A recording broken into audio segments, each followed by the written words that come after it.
Bumblebee tuna, everyone. Thanks for clicking on the video. We're going to be taking a look at the 2026 grid today, and who are you rooting for? That's right, who are you rooting for? There's a whole new landscape, an 11th team, new drivers, new team, new names. So let's get into it today and take a look at who you're going to root for the 2026 F1 season. So, at the end of the day, F1 is about the humans in the cockpit, and for the 2026 season, the grid has been turned upside down. We aren't just looking at the same old faces in the same old suits. We've got an 11th team, Cadillac, massive brand switches, Kick Sauber turning into Audi, and a rookie class that is coming in hot. 6 rookies last year in the 2025 season, with Isk Hajar winning Rookie of the Year in the recent F1 awards, joins Max Verstappen at Red Bull. We aren't just looking at the same old faces in the same old suits. We've got an 11th team, massive brand switches, and a rookie class that's coming in hot. And I mean hot. If you're a new fan from North America, this is where you pick up your tribe. Don't just root for a car, you root for a story. And 2026 has more storylines than a Netflix drama. We've got legends looking at one last glory run, young guns trying to prove they aren't just hype, and an American powerhouse finally getting its chance to show the world how Detroit does racing.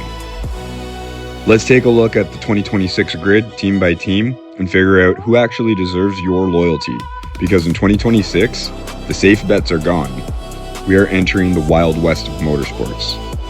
So let's start with the big one, Cadillac. For years, the F1 establishment tried to keep them out. They said the grid was too full. They said Cadillac didn't bring enough value. Well, Cadillac spent $1 billion, and the gates finally opened. Cadillac is officially the 11th team on the grid.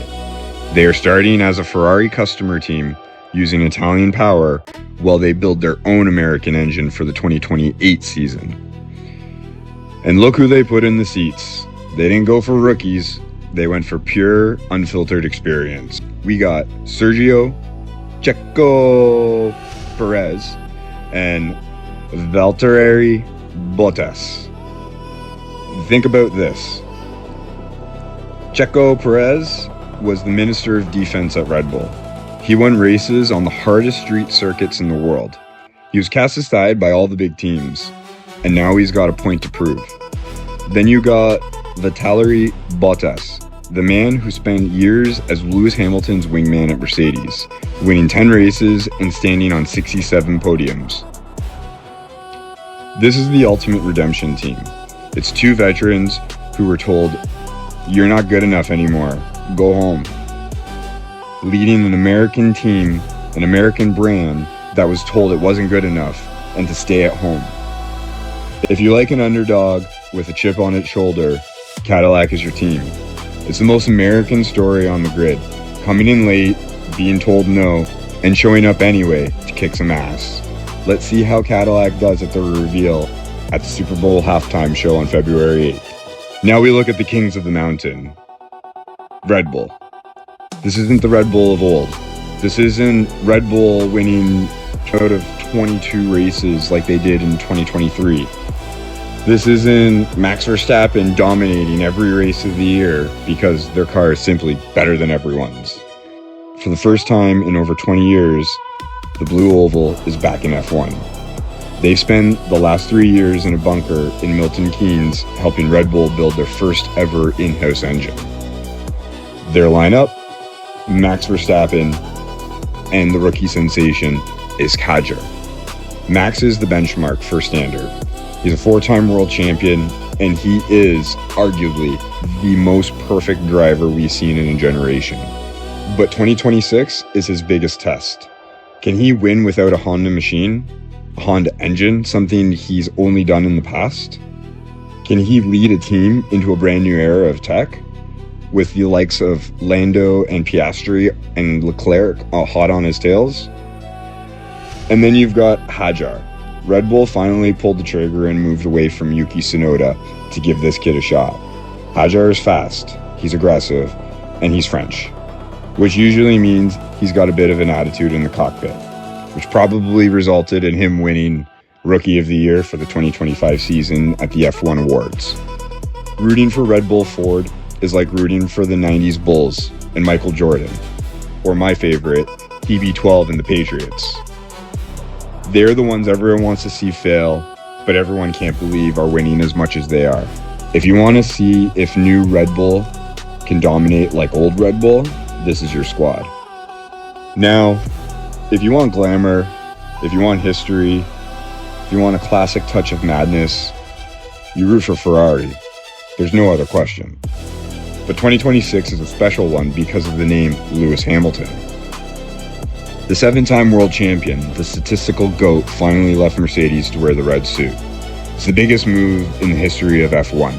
Think, if Tom Brady were to have left the dynasty of the Patriots to go play for his hometown favorite team, San Francisco 49ers, in the middle of their 20-year relationship, just because he wanted to play with them. That's what happened with Lewis Hamilton and Ferrari. Lewis has always wanted to drive for Ferrari, and now he is. He's wearing that red suit. He's chasing his 8th world title, the one that would officially make him the greatest ever driver of all time. But sits next to him is Charles Leclerc, the Prince of Maranello. Leclerc is lightning fast over one lap, but he spent his whole career watching Ferrari make tactical mistakes. This is the most high-pressure garage on the grid. You have the greatest of all time versus the homegrown hero. Ferrari hasn't won a championship since 2008. They are desperate. If Hamilton wins his 8th title at Ferrari in 2026, the world might actually stop spinning for a second. It is the ultimate legacy play. If you like the New York Yankees or the Dallas Cowboys, teams with massive history and massive ego, Ferrari is your home team. Then we have Mercedes. Oh, Mercedes. Oh, Mercedes. They lost their star player in Hamilton, and they decided to replace him with a teenager. Legitimate 18-year-old teenager. George Russell is now the de facto leader. He's been itching and waiting in the wings for years, and now the team officially has unleashed him. But he's got a fire-breathing rookie sitting next to him, Kimi Antonelli. Antonelli is 19 years old. Yeah, that's right, you heard me, 19 years old. He's been hyped as the next Max Verstappen since he was in go-karts. Mercedes skipped him past Formula 3 and shoved him straight into the big leagues because they were so afraid of losing him to another team. Mercedes has been the engineering team of the grid. They're the ones who usually have the best engine. If their 2026 power unit is as good as the rumors say, these two young guns are going to be unstoppable. This is the youth movement team. If you like seeing the next generation take over and disrupt the old guard, you're pulling for the Silver Arrows. Now, let's move on to the world champion and his back-to-back constructor championship team, McLaren. They were the story of 2024 and 2025. They went from back of the pack to the fastest car in record time. They have the most stable lineup in F1. Lando Norris, world champion, and Oscar Piastri. Lando is the fan favorite. He's the guy who finally proved that he could beat Max. But Oscar Piastri, he led the standings for half the year. The kid is cold-blooded. He's calm, he's calculated, and he doesn't make mistakes. Albeit 2025, back half of the season, didn't fare as well as the first half. This kid's gonna win a championship one day. McLaren is the team that feels like it's run by a bunch of racers, not by a bunch of corporate suits. They use Mercedes engines, but they've proven they can build a better car than Mercedes itself. If you want to follow a team that is purely about the vibes, the racing, and just having a good time, McLaren is that team for you. They're the cool team on the grid right now, and they're surely a fun follow. Now, you might be asking what happened to Kick Sauber. So let's talk about the new kids from Germany, Audi. They bought out the old Sauber team. They're coming in as a full works team. This means they build their own car and their own engines. Their lineup is a mix of old school grit and new school flair. Nico Hülkenberg and Gabriel Bortoleto. The Hulk, as they call him, is a veteran's veteran. He's the guy you call when you need a car brought home in the points, no matter what, no questions asked. And Bortoleto, he's a 2024 F2 champion, a Brazilian phenom who is carrying the weight of an entire country on his shoulders. Audi doesn't do participation trophies. They win Le Mans. They win rally races. They expect to win F1. They've spent billions on their 2026 engine. If you like German precision and a team that is coming in to disrupt the British dominance of F1, Audi is the pick. And finally, we have the Disruptors. Aston Martin is officially the Honda Works team now.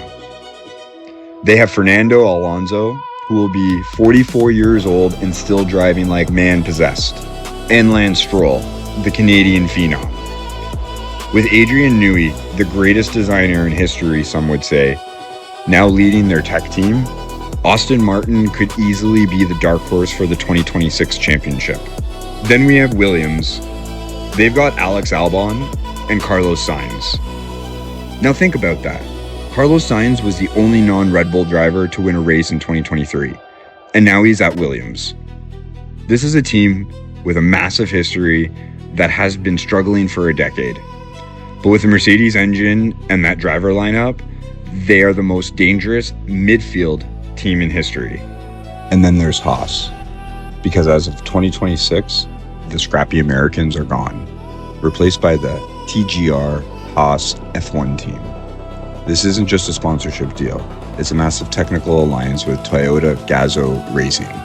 For the first time, Haas has the industrial might of a Japanese giant behind them, including a brand new state-of-the-art simulator at their Banbury base and a shared R&D resources that they have lacked since their inception.